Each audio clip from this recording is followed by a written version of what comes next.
know why it's not that. Finance and budgeting, those are important things. But let's get into it. So, first and foremost, calories are going to be fuel. We need calories for energy. All of you burn a specific amount of calories just for living. This is called your basal metabolic rate, BMR for short. Basal metabolic rate. That means blinking, your heart beating, your lungs pumping air in and out, your heart, all those things uses energy. They use calories.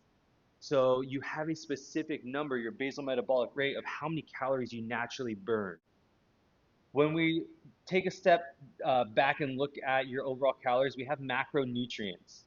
So your protein, carbs, and fats. So if you add up your protein plus your carbs plus your fats, that's going to equal your overall calories. So proteins plus carbs plus fats equal calories. Now here's the tricky part. It's not a 1 to 1 to 1 ratio. Protein, 1 gram of protein is going to hold 4 calories.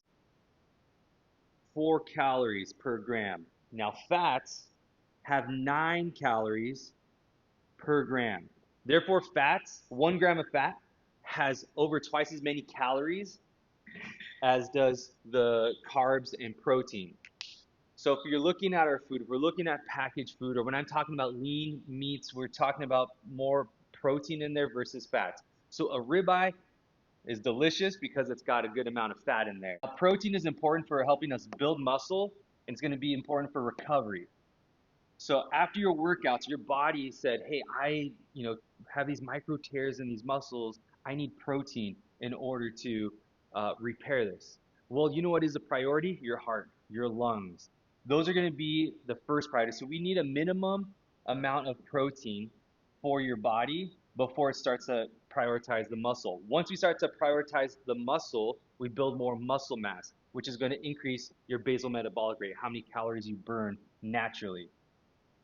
Now, a general rule of thumb is taking your goal body weight and cut that in half. So if your goal is 200 pounds, cut it in half, it's going to be 100. 100 grams is the bare minimum amount of calories that you need to fuel your heart, to fuel your lungs, to fuel your intestines, to make sure that there's enough protein to help maintain those.